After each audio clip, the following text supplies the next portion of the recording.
What's going on, everyone? This is Lior with Compass out of Boston, and in this video, we're going to talk about, is it worth for you to rent out your condo if you're thinking about moving somewhere else?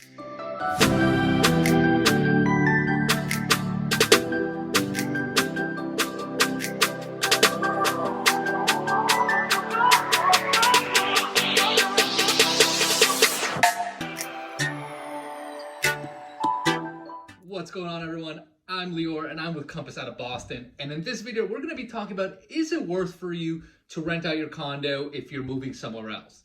Now, before we get into that, two quick things. Number one, if you haven't already subscribed to my channel, click subscribe below. I put out tons of new videos every single week that include tips about buying, selling, investing, neighborhood overviews, lifestyle events, and everything in between. So if you haven't subscribed, click subscribe, and that way you'll be notified every time I do a new video. And number two, I get tons of calls from you guys watching my videos, and I absolutely love it, from people that are looking to buy, sell, invest, lease, whatever it is. So if you are thinking about doing any of that, give me a call, shoot me a text, send me an email like everyone else. Whatever you prefer, do that, and I will help you out. So let's get into today's content. So if you are someone that owns a condo, right, and you're thinking about moving to another place, maybe you're buying a single family, maybe you're going to another condo, whatever it is, and you might be thinking to yourself, well, should I sell this condo or should I rent it out? So we're going to tackle this from two perspectives. Number one is going to be lifestyle, and number two is going to be financial. So with lifestyle, if you're going to rent out a condo, you are basically going to become a landlord, right? It's actually called the accidental landlord, but that's what it is, right? So, from a lifestyle perspective, renting out one unit, it's really not going to dampen your lifestyle too much. Managing one unit is really not that bad, and you can put some very, very easy systems in place that would really make the amount of times you need to go to the unit pretty minimal. So, you can set up a very basic rent collection system. You can go something online like cozy.co. I use that for all my rentals. And that way your tenants can just pay all their rents online. You don't even have to bother with collecting checks, collecting cash, or whatever other crazy ideas tenants may have.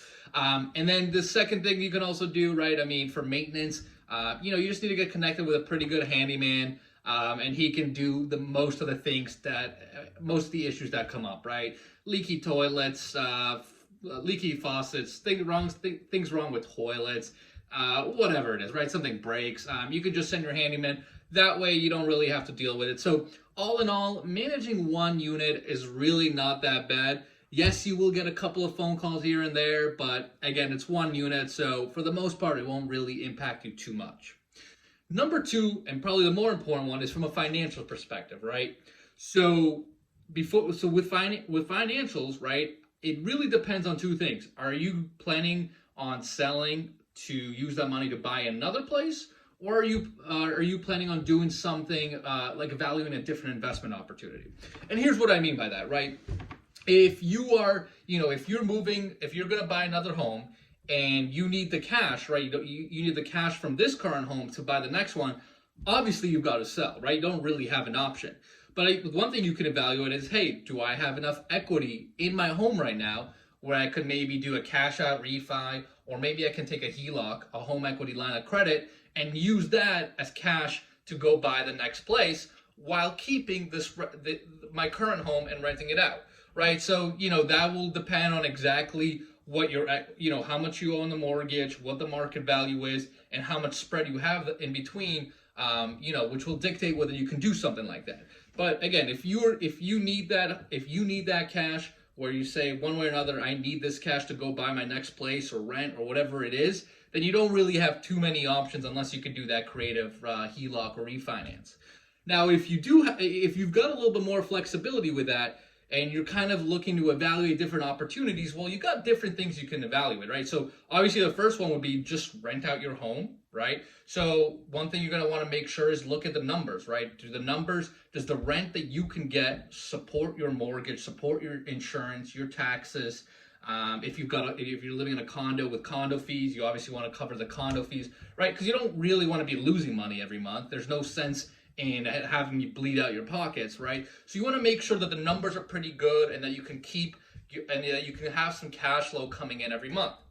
Number two thing you might consider is, well, I want to use this as an investment, but maybe the numbers are a little tight on my condo, or maybe they don't work that great. What you can sell and maybe go buy a multifamily, right? You can go buy a 2, 3, 4, 5 unit building and that way you'll have better spread, right? You'll have better cash flows, better margins, and that equity that's sitting in your house right now, let's say 200,000-300,000, instead of only getting 1 month of rent, let's say you're putting maybe net $300-400 in your pocket, you can go buy a multifamily and maybe use that money to generate $1,000 a month or $1,500 a month, right? So you can evaluate that kind of opportunity, like, hey, should I keep this as a rental unit, or if I'm going to be a landlord, might as well go buy a couple of units and get more returns for not that many more headaches, right? And then the third thing you might be thinking about, maybe you don't want a real estate venture, right? Maybe you don't want to be a landlord, or maybe you're thinking about it, but you maybe have some other sort of, maybe you think about investing in the stock market or some other sort of investment opportunity. You just want to calculate, well, what are my returns going to look like if I keep my rental, right? So hey, I'm going to keep $300 per month. And that way I'll generate cash flow. You also would probably want to take into account the equity pay down, right? Because every single month when the tenants pay the mortgage, your equity, your loan balance goes down, your equity increases. So you want to consider the equity implications, the cash flow implications. But yeah, you can look at that and then say, hey, is this a better opportunity for me? Or maybe do I go throw this money in the stock market or some other sort of investment opportunity? And you can kind of make a more educated decision from there. Other things you want to be considering while all these factors are playing out in your head is you also obviously want to be taking into account tax implications, right? So if you're going to sell if you've already owner occupied your previous condo, you might be able to sell that.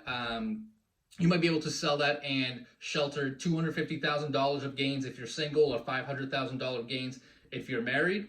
If you don't know about that rule, look it up or talk to a CPA. Pretty straightforward.